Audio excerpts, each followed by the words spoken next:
Got it.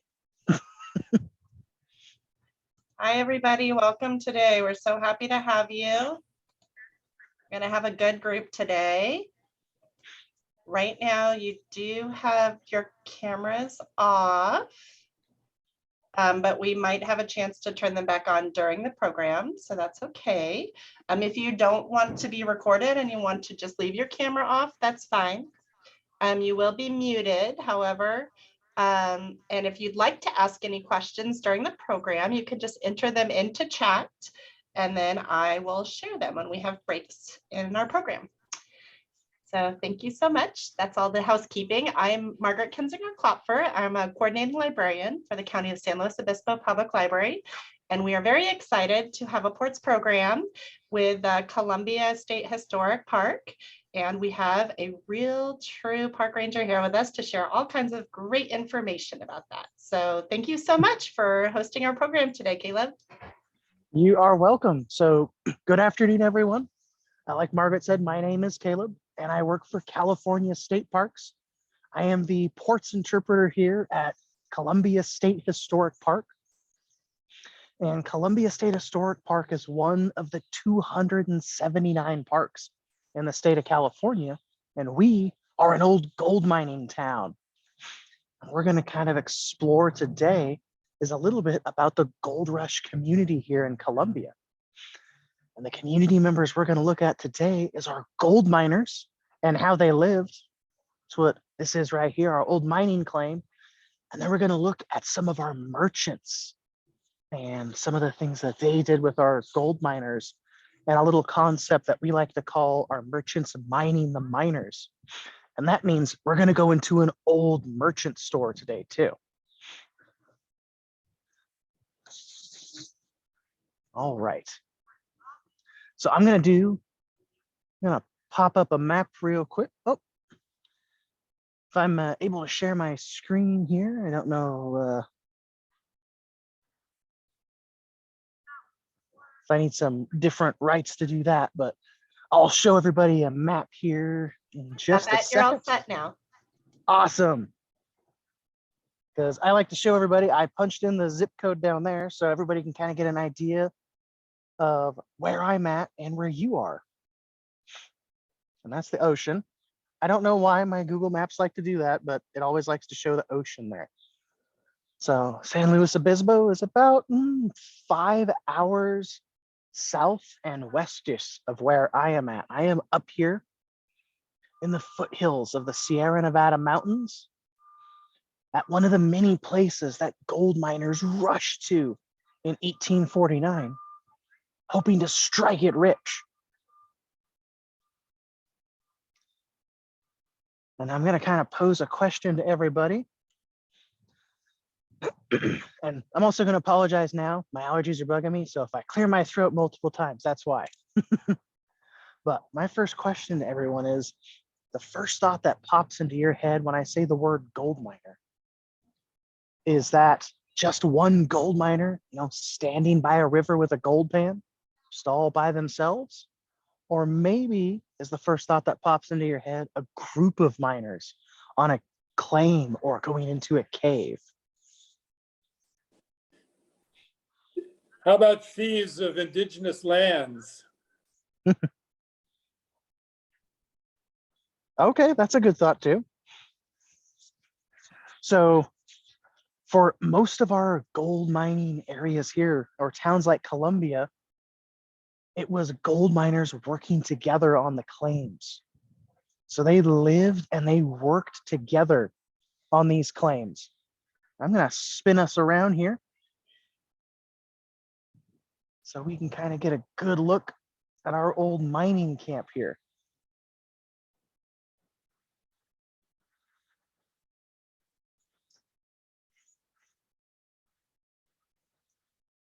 So we're going to head into this little shack right here. And this is actually our fancy shack. So most gold miners, when they first arrived here, they would have lived right next to their claim in a tent. So this miner had some money to be able to get this little shack here built. Give me just a second to get this unlocked.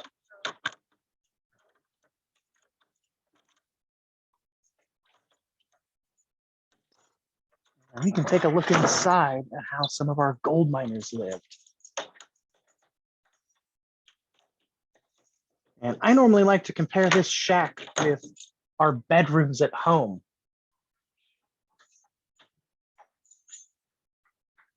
Roughly if it's, smaller or maybe the same size or larger.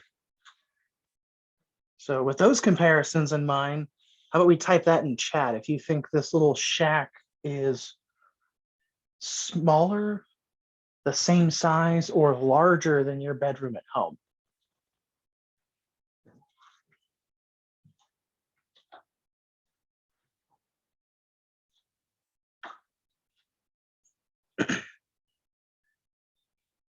All right, so we got a same size. Looks like a couple of same sizes here. Ooh, smaller, there we go. And I normally get at least one person that says that this shack is bigger than their bedroom at home.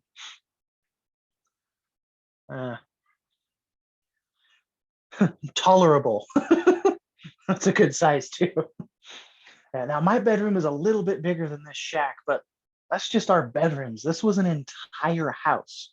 And our miners lived and worked together in a community. And we just have this bed here because we like to show the fancy bed. So the fancy bed has the rope here. And we don't have a mattress because we're guessing our gold miner, their mattress, which would have just been a sack stuffed with straw, probably got bugs in it. So they had to get rid of their mattress there. But they would have to tighten these ropes at night. That's where sleep tight came from. And then because it got bugs in it, that's where don't let the bed bugs bite originated from. But again, this was a fancy bed. Most of our miners, they would have had a bunk bed if they had a bed. And this piece would have just been wood. You would have had a blanket to keep you warm and maybe another one rolled up as a pillow. And like I said, it would have likely been a bunk bed. And I'm curious how many people we think could have lived in here. And I see my little fourth grade classes too, and I'll do this for everybody. You can show me on your hands. So you can do 1, 2, 3, 4, 5, or if you think more people could live in here, you can hold up both hands. So go ahead and hold it up on your hands. How many people you think would live in here? All right, I see a bunch of 2s, some 3s. I think I see a couple of 4s back there too. All right, good job, everyone. So in a place like this, we would think between 2 to 4 miners could live in this little small shack. So we already got the 2 right there on the bunk bed. And if you're wondering where the other ones would sleep, why, it'd be right here on the floor. Again, with just some blankets to keep them warm and one rolled up as a pillow. But our little room here is actually, or I should say our little house is missing 2 rooms that every house today has. And I'll take some guesses in chat if you want to see what room we're actually missing.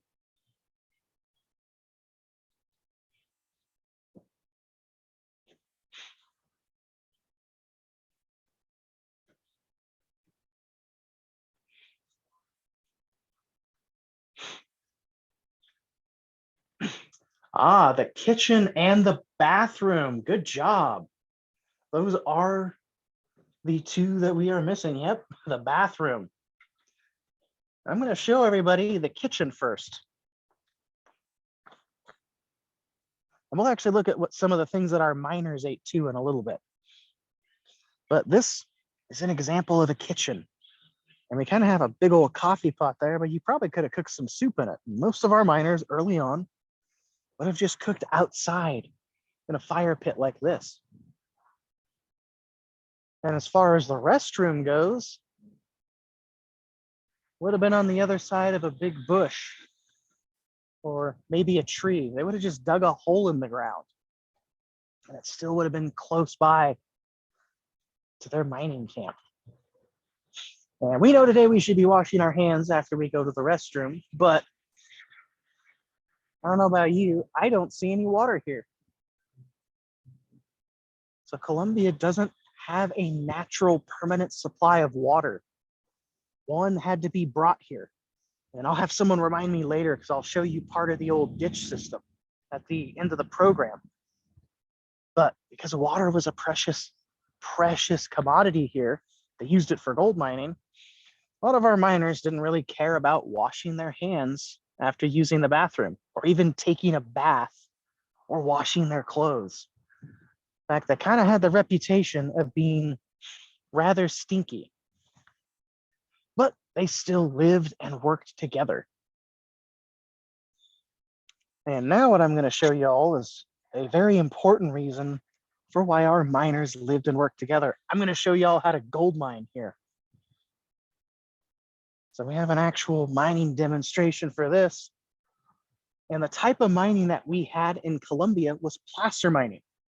So as we walk through the entire town of Colombia today, I want you to keep in mind that at one point, everything was gold mined because placer miners, you just go through the dirt in the ground here.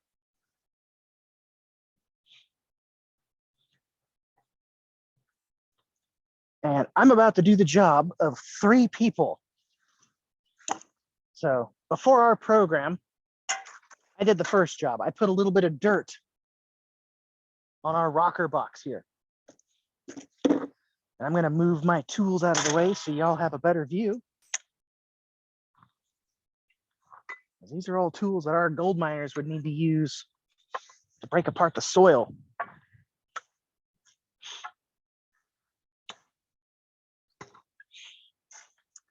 And then I got a little bit of more dirt in here. I think I'll put some more in there for us. That was one miner's job. Their job was to constantly shovel dirt into this rocker box. And this rocker box, I want you to think of it like a gigantic gold pan. And our second miner's job was to rock it. Probably somewhere around this speed. And then our third miner's job was to dump the water onto this. This water will wash away all of the dirt.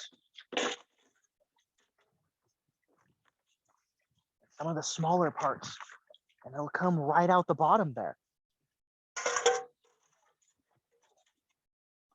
They weren't afraid of losing the gold because gold is 17 times heavier than water. So our gold will sink right to the bottom here. And what our miners would do then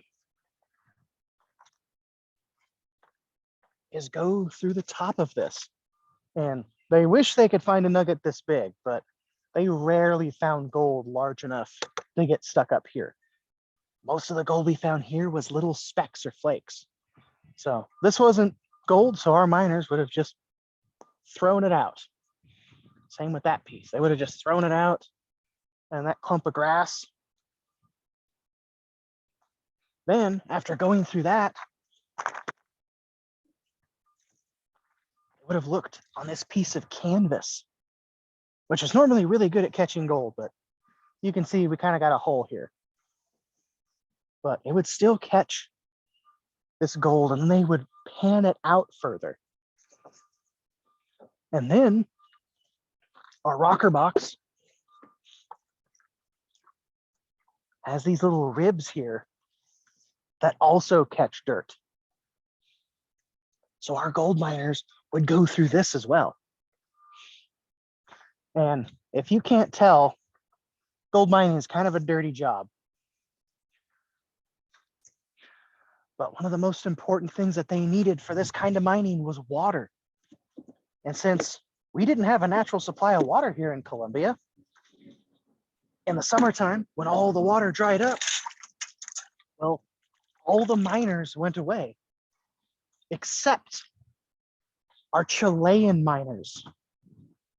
So our gold miners who immigrated here from the South American country of Chile, they stayed in the summertime because they knew something that none of the other miners did, and that was how to dry pan. So normally I have a horn spoon, which you would use to break apart this hard soil. Unfortunately, they got stolen. So I won't be able to show you how to use that. But our Chilean miners, they would fill this pan up with dry dirt. And you see, I go back and forth like that. And since the gold is so heavy, why, it sinks right to the bottom. And then they slowly just start working that dust off. It's a very slow type of mining. It takes a long time, but it allowed the Chilean miners to stay here year round. And they were the only group of miners that actually stayed here in Colombia all year because they knew that. Let me put my gold pan back because most of our miners here in Colombia, they would work 12 hours a day, about 6 days a week. So sunrise to sunset. And the miners that came here, there was about 300,000 people that emigrated to California from all over the planet. Well, since they weren't from here, they weren't very familiar with things that they could eat.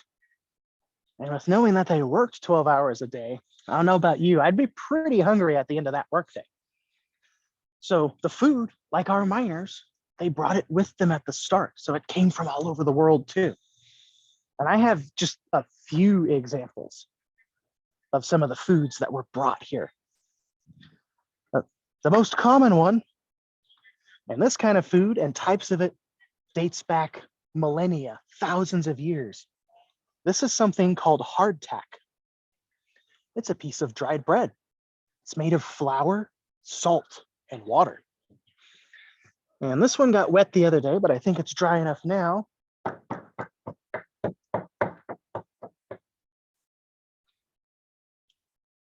When it's hard enough, I can almost hammer in a nail with this thing. So if I was to bite this right now, I would probably chip one of my teeth. But if you keep it dry, it can last a long time. That's why they carried it with them. And I actually saw a piece of hardtack. It's at a museum in Florida. It was made in 1862. And it's still considered edible today because they kept it dry. But this one's only 15 years old. And what our miners would do is break it apart. Thankfully, they got things like pickaxes to break the stuff apart into smaller pieces. And then they would dip it in their coffee or water to soften it up so they could actually eat it. But it doesn't have a whole lot of nutrition. And that was a big problem for our gold miners because there was a disease that they all suffered from at the start of the gold rush. And it was a disease that you could actually prevent with lemons. And I'm curious, especially my fourth graders here, do you know the name of the disease that you get if you run out of vitamin C?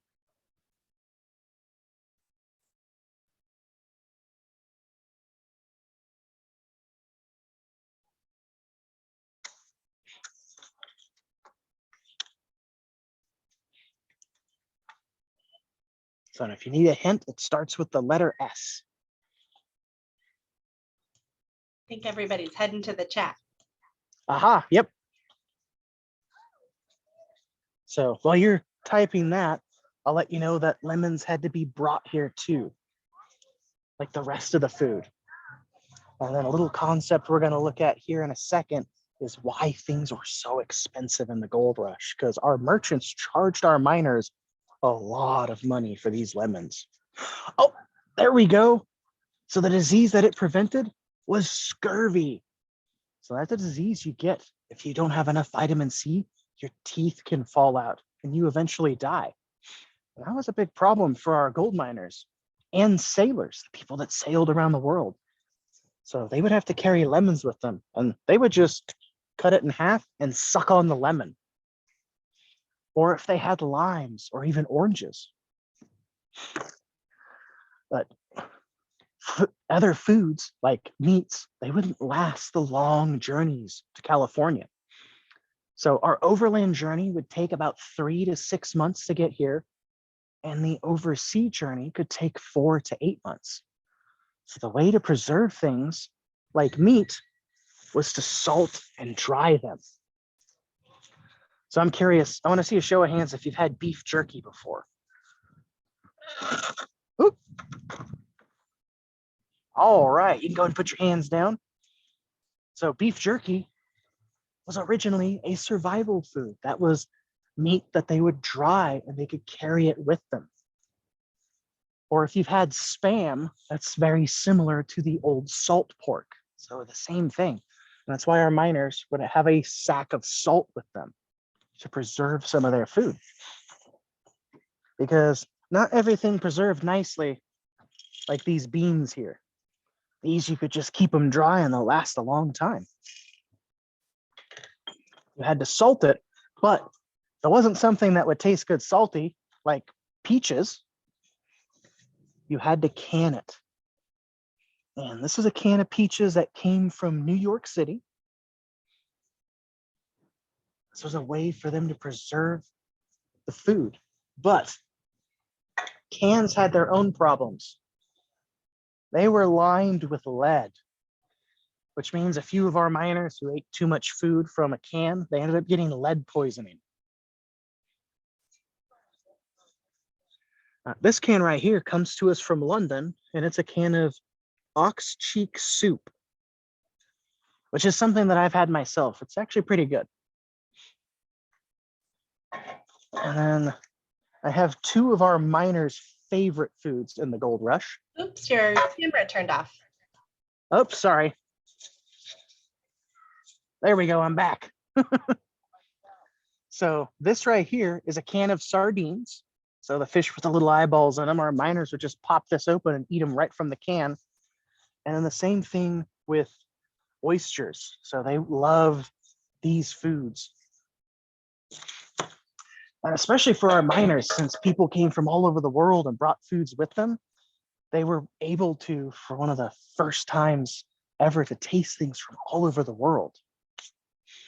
But they loved one type of protein above most of the other ones.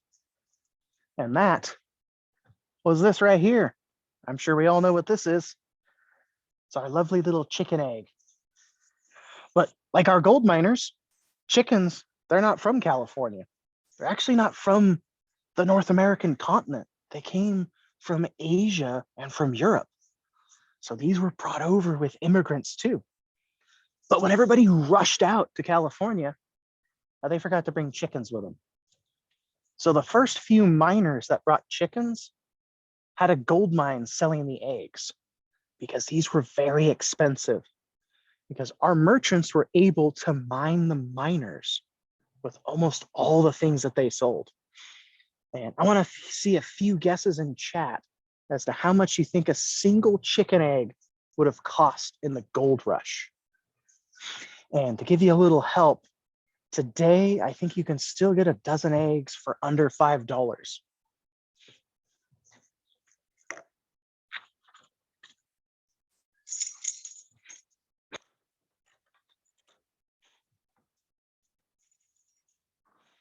So we got a guess of 25 cents. Awesome. $9. Somebody guessed $50. Ooh, that's an expensive egg. I want to see the few fourth graders there. $50 $9 for for a dozen. okay. $50 for a dozen. All right, these are some good guesses. $25. There we go. So are y'all ready to hear what one chicken egg cost in the gold rush? It cost about $3 for a single chicken egg. But that was in money in the 1850s. If I adjust that for inflation today, that's somewhere in the neighborhood of $103 for a single chicken egg. Would you want to pay that much for a chicken egg? I've seen some heads shaking no.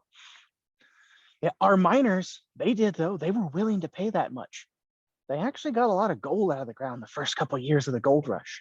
Here in Colombia, they were able to get an ounce of gold out of the ground every day. And for you to see how much that is, I need everyone to take a look right there at the tip of your pinky. So on the tip of your pinky, an ounce of gold dust or gold flakes would fit right there. And that was about $12 to $16 an ounce back then. Today, it's somewhere around $1,800 to $1,900. So they could actually afford to pay for those eggs, and they were willing to. And we're going to go look at our next community members here now, the merchants. And for that, I'm going to show you all a picture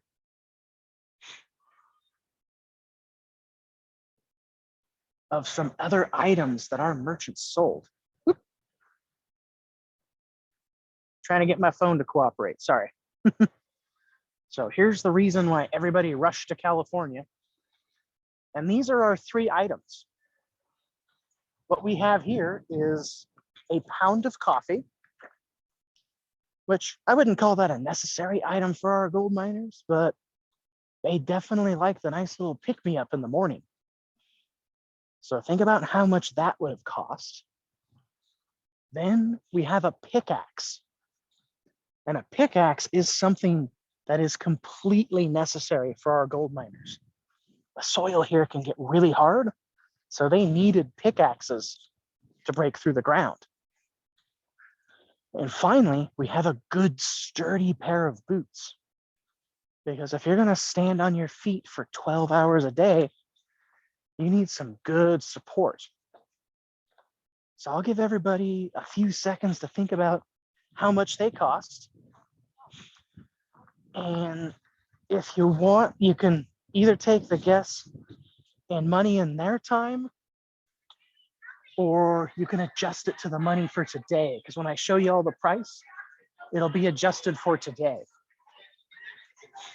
And I'll give you all about 20 seconds to think about it.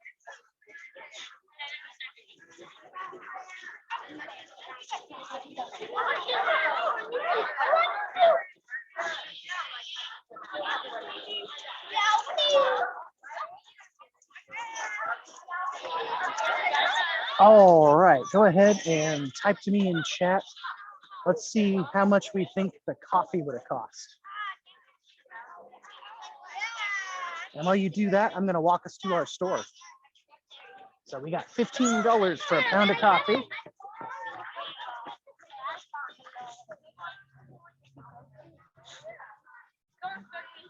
Ooh, $4. And $20, and then $10. Now, let's do the pickaxe. How much do we think that pickaxe costs?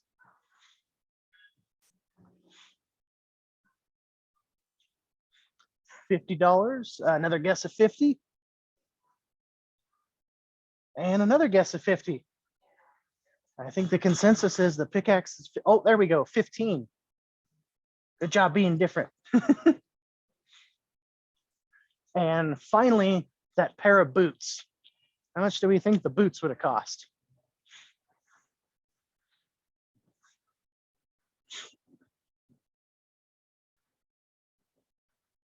$20, 20.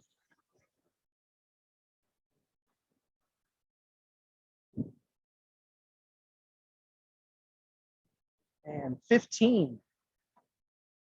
All right, I like all these guesses, everyone. Let me get my tripod set up. And I'm gonna show you all how much these items cost. And I did adjust this for today's money, so you can see just how expensive they were.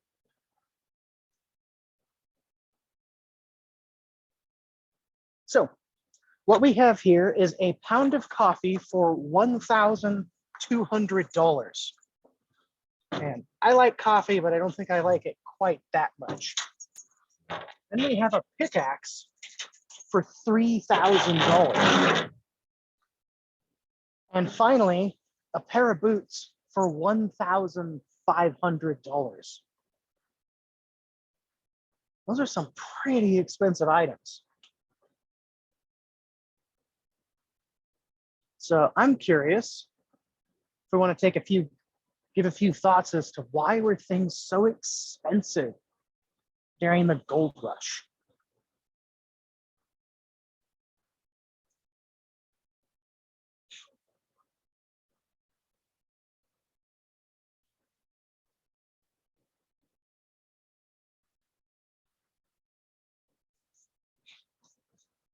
Give everybody a second to type in their answers. There we go, because the materials were scarce. And it was very hard to get things from far away.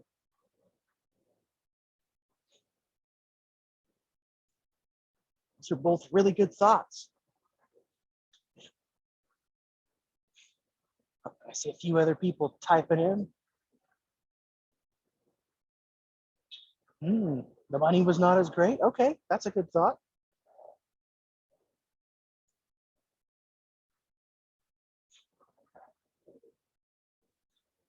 And the miners wanted gold, so they had to purchase these items. Ooh, there you go. So I like all these thoughts there. Y'all nailed the first concept, supply and demand. So the miners really wanted these items to mine for gold. So the demand was very high, but the items were scarce. There wasn't very many of them. So the supply was very low. That will make things very expensive. But also, like our miners, the things that they brought, that they needed, came from all over the planet. So they had to be shipped here. So imagine this, if you were a blacksmith, somebody who would make that pickaxe, you have to melt that metal and then pound it out. That's pretty hard work. I don't know about you, but if I did that, I'd want to get paid for my hard work. So someone had to buy that from our blacksmith. Then somebody had to transport that all the way to California. And if you remember earlier, I told you it took 3 to 6 months over land and 4 to 8 months if you went overseas around Cape Horn to bring things to California. And the people that transported that stuff, well, they wanted to get paid too. So it finally ends up in the hands of our merchant, our store owner, and they want to make money. So they raise the price a lot. And then one of the final reasons is there were merchants here that were just straight up trying to scam our miners. So sometimes that happened too. But since we're talking about merchants, we're going to go into the store here. So you can say hi to my little spider friend there.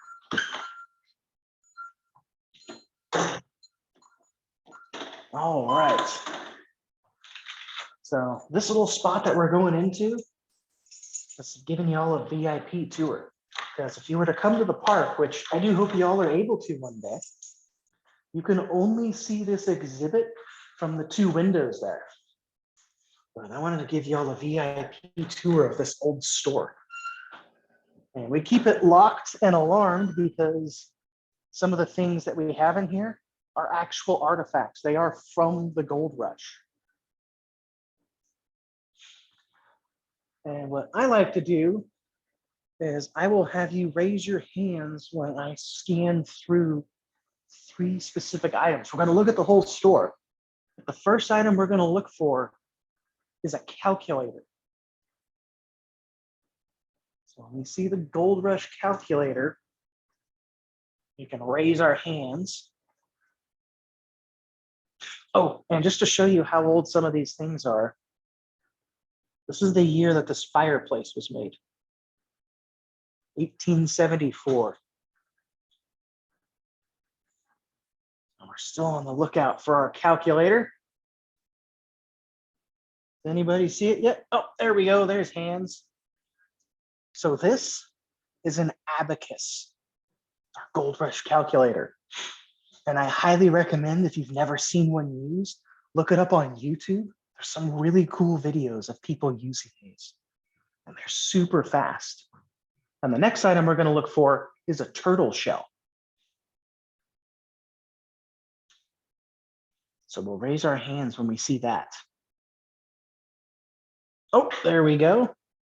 And if you're wondering, why is there a turtle shell in here?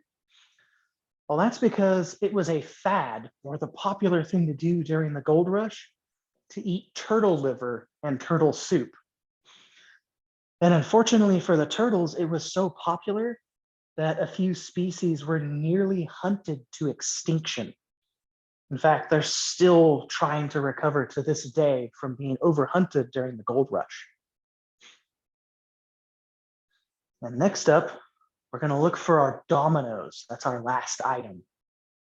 So raise your hand when you see some dominoes. There we go. So our store had this because this was one of our games. This was our form or one of our forms of entertainment during the gold rush. They didn't have streaming. They didn't have any TV, video games, nothing like that. They had to play a game like Dominoes or one of the mini card games that you would have had, something like Blackjack maybe. Or they could have gone to a play or one of the restaurants or saloons, and that was their form of entertainment then. We're going to take a look through the rest of the store.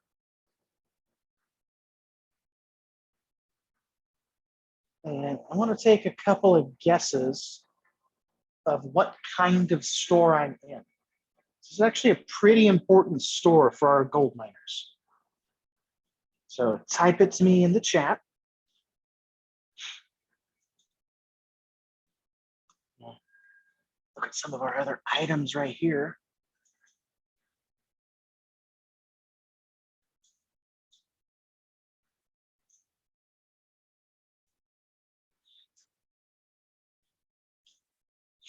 It is a merchant store, yes, but it's a special kind. Supply store is a good guess, but it's not a supply store. A tea shop. They did make teas, but they weren't really a tea shop. I'll give you all a hint. Here's your huge hint as to what kind of store this is.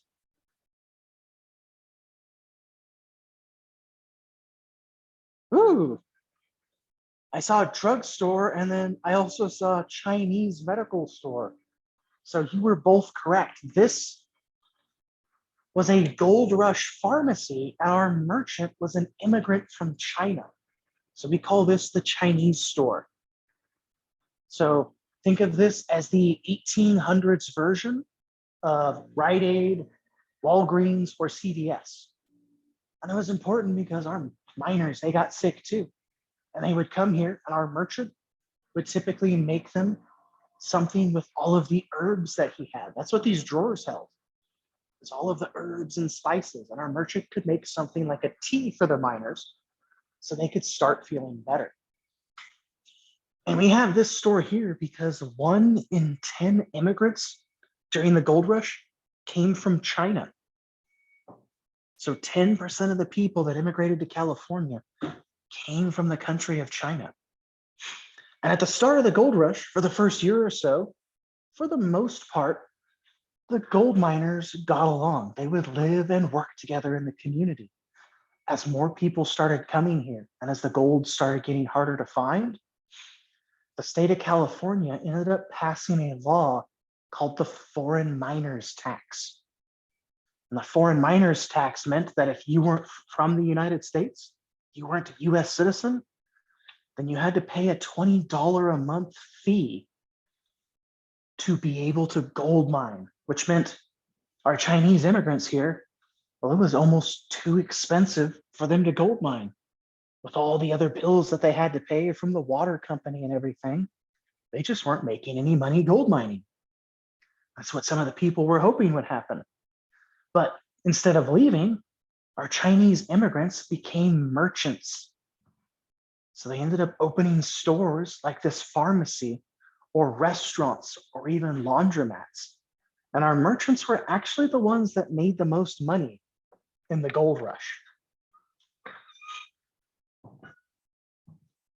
And I'll let y'all know that for the city of Columbia here, it was said that during the gold rush, if we were to walk down our main street, which we're going to do here in just a minute, you could hear 10 different languages spoken.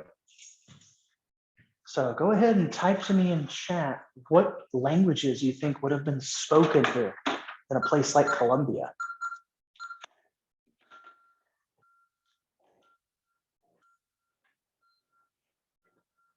Spanish, of course, like our Chilean miners or the miners from Mexico.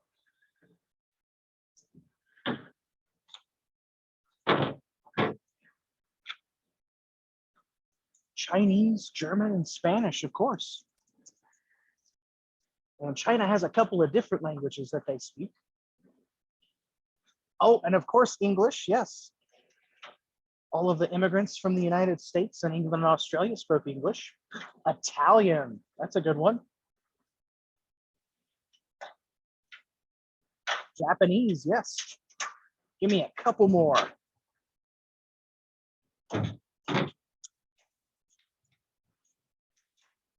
Or if you can't think of the name of the language, you can name the country now too. Portuguese, there we go.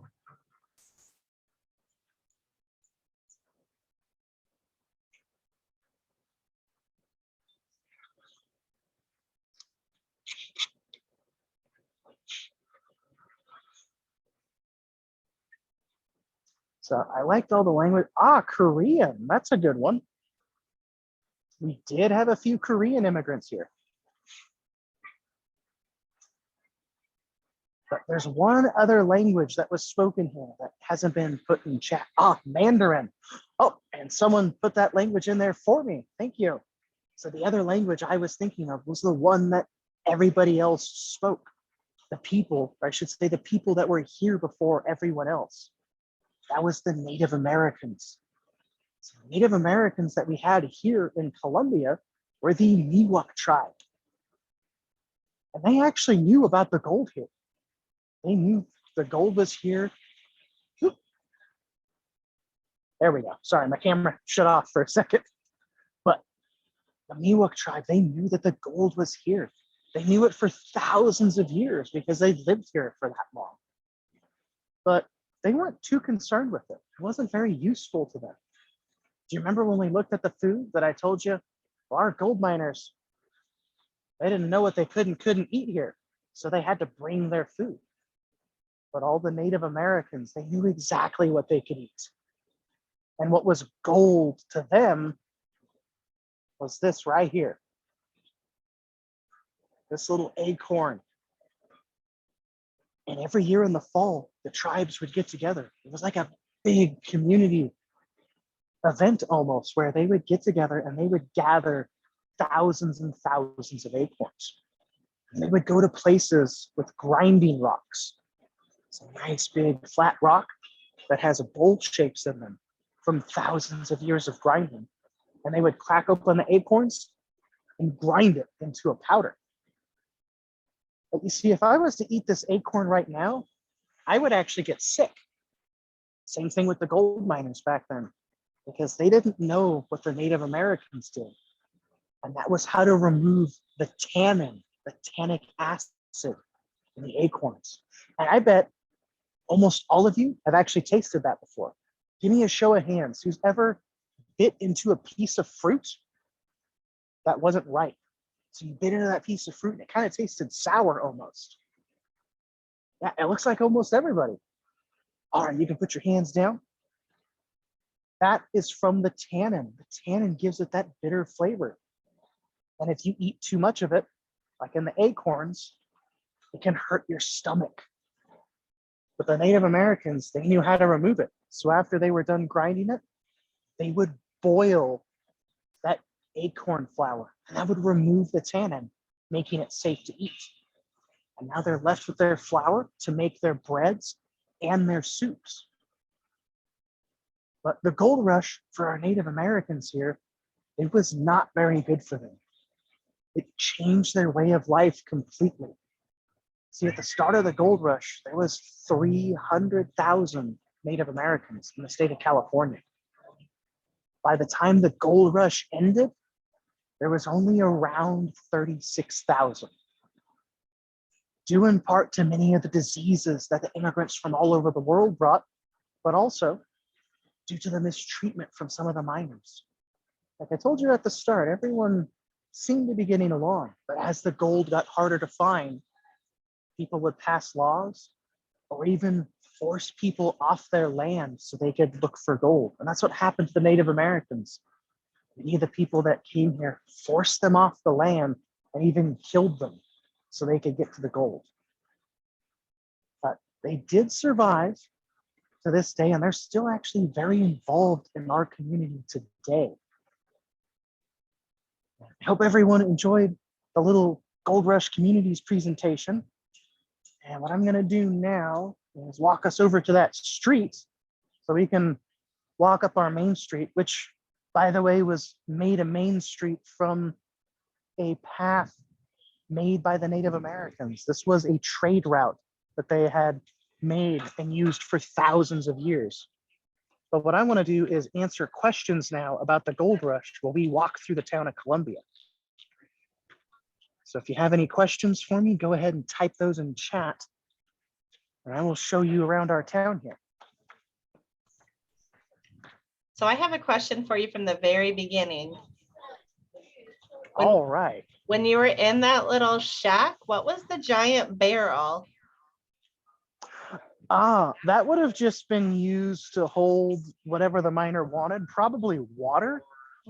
They would reuse a lot of things. So it was probably used to ship something over. The miner bought whatever was in it and the barrel, and they just kept the barrel for storage. Thanks.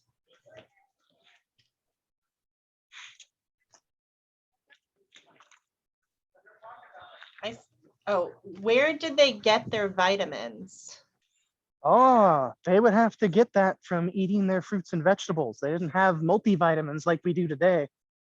So they had to do it the old-fashioned way or the natural way by eating fruits and vegetables. And how about their medicine? Where would they get medicine from? That again, because they didn't have labs like we do today that can make synthetic versions. They would have to grow the plants to get the medicine. Why was there 10 different languages?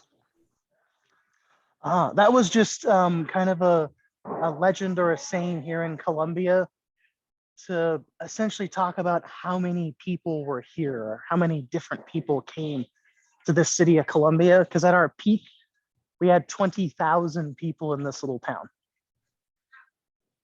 And since they came from all over the world, we were very likely to hear 10 different languages spoken, maybe even more. Did they use the barrels to take a bath? I'm sure some miners may have. Most of the bathtubs would have been just like a little tin pan. And I can go into one of our buildings here maybe and show you the bathtub, but they didn't take baths very often.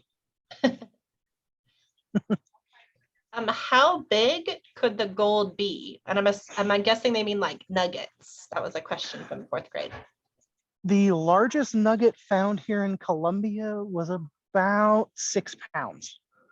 Most of it was little teeny tiny flakes, look like little specks of dust.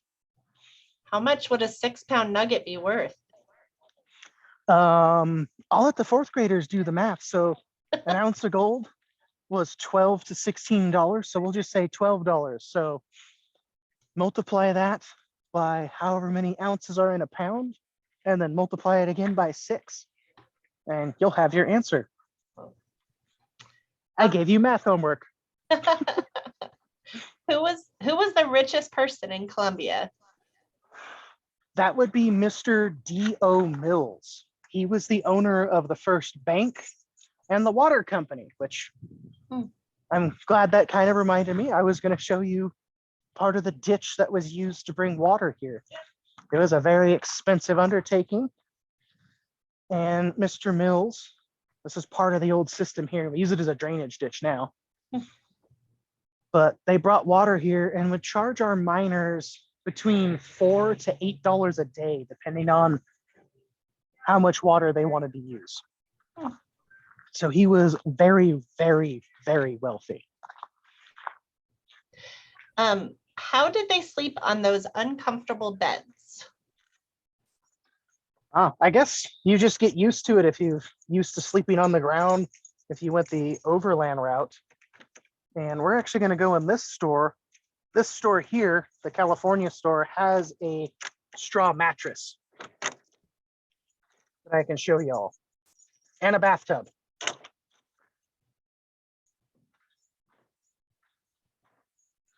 And this is a fancy store. You can tell it's fancy because it has wallpaper. Wallpaper was extremely expensive back then. So first up is our bathtub. Oh, so little. I know. Well, and then I'm going to show you all this. You see that doorway? So give me just a second.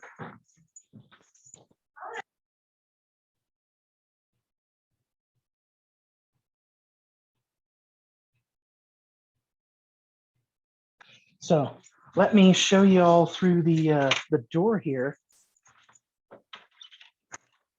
just how low this was. So you can see I'm about 5'8",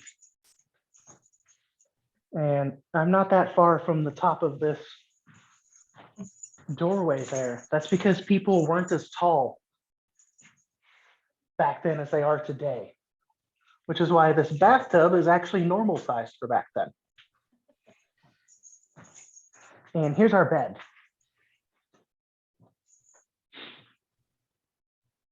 This one's actually stuffed with horsehair because this merchant was extremely wealthy. Did you say horsehair? Horsehair, yes. It didn't get as many bugs as straw did. So if you could afford a horsehair mattress, you were living the good life. You had a lot of money. Okay, I've got, I think one of them we answered. How did they get water? I think you already answered that. Why Awesome. did they have to can the peaches, and how much lead did they line the cans with? So they had to can them because if you leave a peach out on the counter, it's just going to rot. So same with the trip all the way over here. It's a long time, 3 months. Your peaches will rot. So canning them would help preserve them, because the canning process basically cooks out the bacteria that will make the peach go bad. And I don't know the amount of lead that they lined it with. I just know that there was enough in there that you would start getting sick. So our fourth graders did their math. That large piece of gold would be worth $1,152. Ooh, that is a lot of money. Even more now. That is oh yeah, because in the gold rush, the town of Columbia here, we pulled $87 million worth of gold out of the ground. Whoa. That was in the 1850s. So if I adjust that to inflation, it's somewhere around, I think, $3.5 billion. Oh my gosh. Wow. Where did the miners get their money to buy things with? They would use the gold. So at the start of the gold rush, why, you would just do pinches of gold dust. So since it was just in a dust form, the merchant, not the miner, the merchant would go in and take a pinch of that gold dust out, and you would pay for things. And if you remember in that store that we went in, did anybody see a price tag? No. Nope. All of that gold, all of that stuff that they bought, it was all negotiable. Our merchant would change how much each thing cost depending on how much gold they thought the miner had. Huh. Did some of the gold go to the Civil War? Eventually, yes. And California fought on the side of the Union. We actually sent soldiers over who got in multiple skirmishes with Texas and won. Did the miners make their own clothes? Yes, they did. You had to make your own clothing back then. So you would buy the fabric from a merchant and a needle and thread, and you would sew your own clothing. That's why if you look at examples of the old clothing, someone may have had a plaid shirt and pants with stripes because the merchant may have not had a matching pattern for you. Why did they eat the turtles? It's because it was, I guess, new and different, and it was just the popular thing to do, Mm. to eat turtle liver. Was there a jail? That's where we're walking to now. I'm going to take y'all to jail.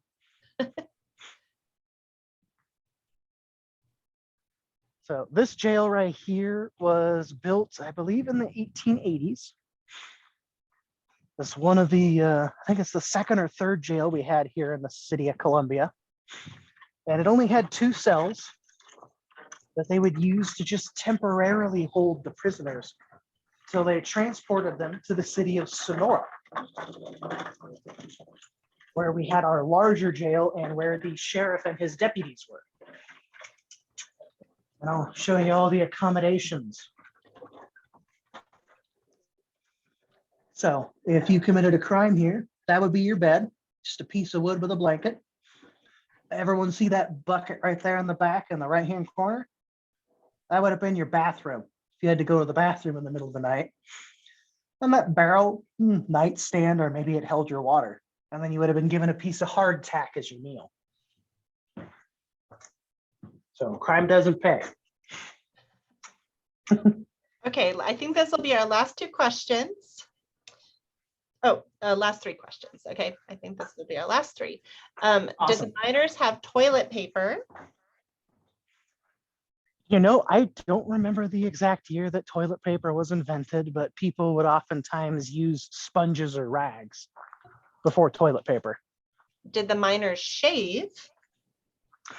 Some of them did, some of them didn't. It kind of depended on their culture, where they came from, and the style. Just like we have different styles of hair, facial hair, or maybe no hair.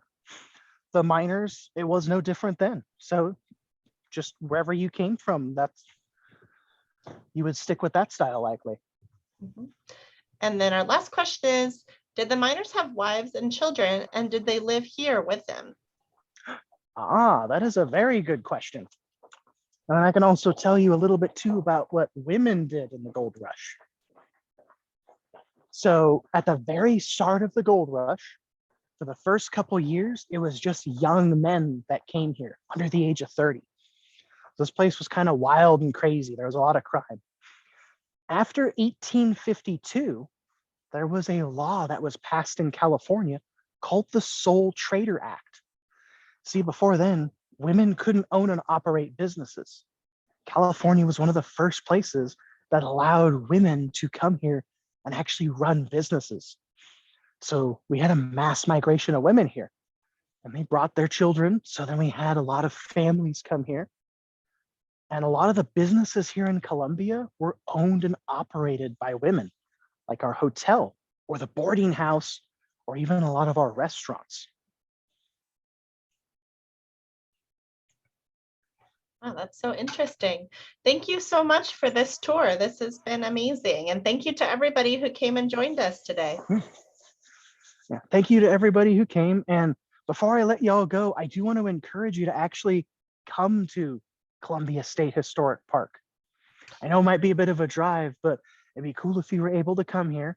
But if you can't, I want to encourage you to actually go out there and explore all the parks that we have. We have 279 parks in this state. We are very lucky to live in the state of California. So go out there and explore them because they are meant for you to explore. And I want to thank everyone for coming today. I Yeah, hope y'all have a good day. thank you. And just to let everybody know, we have a partnership with California State Parks, and we're now circulating parks passes through the public library. So you can come and get a parks pass from your County of San Luis Obispo Public Library and go to state parks for free now. All right, thank you again. You're welcome. Have a good day, everyone.